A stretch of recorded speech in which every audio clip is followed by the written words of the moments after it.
Assalamu alaikum, class 8. This is your science class and I am your science teacher. In last 2 lecture हमने discuss किया था what is science, science की branches. Second जो हमारा lecture था उसमें हमने मुस्लिम साइंटिस्ट के बारे में डिस्कस किया। आज हम थोड़ा सा ये देखेंगे कि इस्लाम एंड साइंस, हमारा मज़हब और साइंस किस तरह से एक दूसरे से रिलेट करते हैं। अल्हम्दुलिल्लाह हम सब मुसलमान हैं और हमारा इस बात पर यकीन है कि ये दुनिया अल्लाह ताला ने बनाई है और इसकी हर चीज़, छोटी से छोटी और बड़ी से बड़ी हर चीज़ अल्लाह ताला ने अपनी कुदरत से बनाई है और ये तमाम चीज़ें कुरान में लिखी हुई हैं।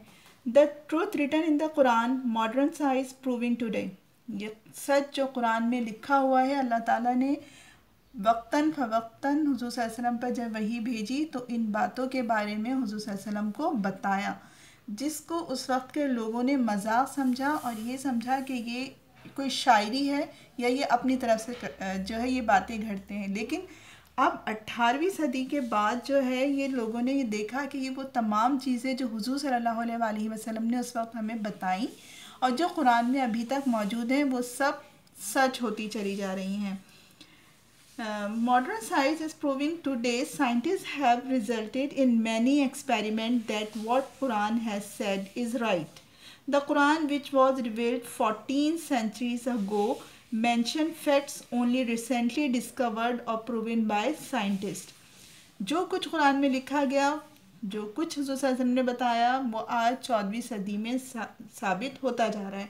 शुरू में जब तहक़ीक़ात शुरू की गई तो माहिरीन फ़ल्कियात का कहना ये था कि कायनात जब बनाई गई तो दुनिया बनी कैसे, कि दुनिया बनी ऐसे कि एक बहुत बड़ा सा कोई धमाका हुआ और जिसको उन्होंने बिग बैंग का नाम दिया और उसके बाद ये दुनिया वजूद में आई।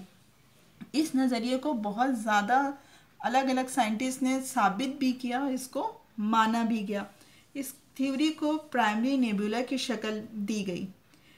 कहा गया कि जो धमाका हुआ इससे कहकशाएँ बनी और मज़ीद तक़सीम जब होती चली गई तो फिर सैयारे, सितारे, सूरज और चाँद बने।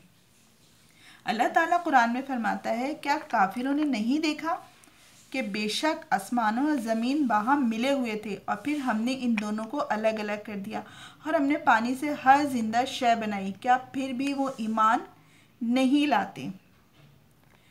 हमारी ये ज़मीन देखने में एक गोल, जो शुरू में जब साइंटिस्ट ने इसके ऊपर रिसर्च शुरू की तो उनका कहना ये था कि जी ये कोई गोल बॉल की शक्ल की होती है। अल्लाह ताला ने कुरान की एक सूरत में फरमाया जिसका तर्जुमा है कि और इसके बाद ज़मीन को बिछा दिया। यहाँ ज़मीन को बिछाने के लिए अरबी में जो लफ्ज़ इस्तेमाल किया गया है उसके एक मानी शुतुरमुर्ग के अंडे के भी निकलते हैं और आप सबने देखा है कि अंडे या एग की शक्ल कैसी होती है, थोड़ी ओवल होती है। तो ज़मीन की शक्ल इस चीज़ से मुशाबिहत रखती है। आप सल्लल्लाहु अलैहि वसल्लम ने जो कुछ कहा, जिस तरह से कुरान में बताया, वो सब वाक़यात आप भी, मैं भी और आज की दुनिया भी ये सब इन चीज़ों को देख रहे हैं। अल्लाह ताला ने जब कुरान हुज़ूर सल्लल्लाहु अलैहि वसल्लम पर पहली वही भेजी तो उस पहली वही में ही हुज़ूर सल्लल्लाहु अलैहि वसल्लम को ये कहा गया कि पढ़ और सीख, अपने अल्लाह का नाम लेकर, यानी शुरू अल्लाह के नाम से जो बड़ा मेहरबान नहायत रहम करने वाला है। जो पहली आयत दी गई वो क्या थी कि पढ़ो। तो आज एज अ मुस्लिम हमें ये चाहिए कि हम अपनी तहक़ीक़ात को, अपनी रिसर्च को ज़्यादा से ज़्यादा बढ़ाएं और हमारे पास अल्हम्दुलिल्लाह कुरान शरीफ मौजूद है जिसमें हर चीज़ दी गई है। अल्लाह ताला ने जगह जगह कुरान शरीफ में अपनी दुनिया को बनाने के बारे में बताया भी है। कुछ आयत का तर्जुमा हम यहाँ आज आपको बताएंगे और आपका होमवर्क भी यही है कि आपने वो आयत जिसमें अल्लाह ताला ने इन चीज़ों का जिक्र किया है कि उसने दुनिया को किस तरह बनाया, उन आयत को कलेक्ट करना है, जितनी भी आप कर सकते हैं।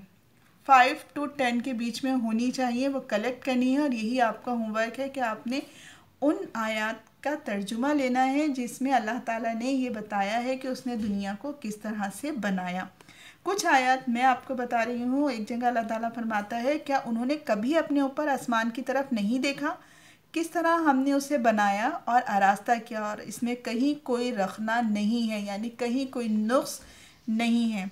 एक और जगह अल्लाह ताला फरमाता है, उसने आसमानों को पैदा किया बग़ैर सुतूनों के जो तुमको नज़र नहीं आते। वो अल्लाह ही है जिसने आसमानों को ऐसे सहारों के बगैर कायम किया जो तुमको नज़र नहीं आते। फिर वो अपने तख्त पर जलवा फरमा हुआ और उसने आफताब और महताब को एक कानून का पाबंद बना दिया। एक और जगह कुरान में इरशाद होता है कि वो ज़ात बड़ी बाबरकत है जिसने आसमान में बुर्ज बनाए और इसमें चराग यानी सूरज और रोशन। सूरह अल-अंबिया की आयत नंबर 30 है, we made every living thing of water, will they not them believe. Allah ताला ने इस आयत में बहुत वाज़ेह अल्फाज में ये बताया है कि हमने हर चीज़ को पानी से बनाया, तो क्या वो यकीन नहीं करते। इसी तरह से और आयत हैं जिसमें अल्लाह ताला अपनी कुदरत के बारे में फरमाता है। अल्लाह ताला सूरह अल-नूर की आयत में अल्लाह ताला फरमाता है, and Allah has created every animal of water, of them is a kind that goes upon its belly, and a kind that goes upon two legs, and a kind that goes upon four. Allah creates what He will. Lo, Allah is able to do all things.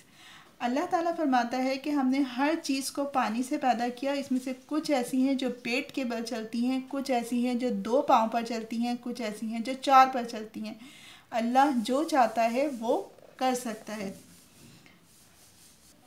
I hope कि आपको ये topic समझ में आया होगा और जो आयत हमने जिनका तर्जुमा हमने पढ़ा वो आयत भी समझ में आई होंगी। अब आपको जिस तरह से होमवर्क बताया गया है ये आपने करना है और दस्तावेज़ सबमिट करवाना है। अल्लाह हाफ़िज़।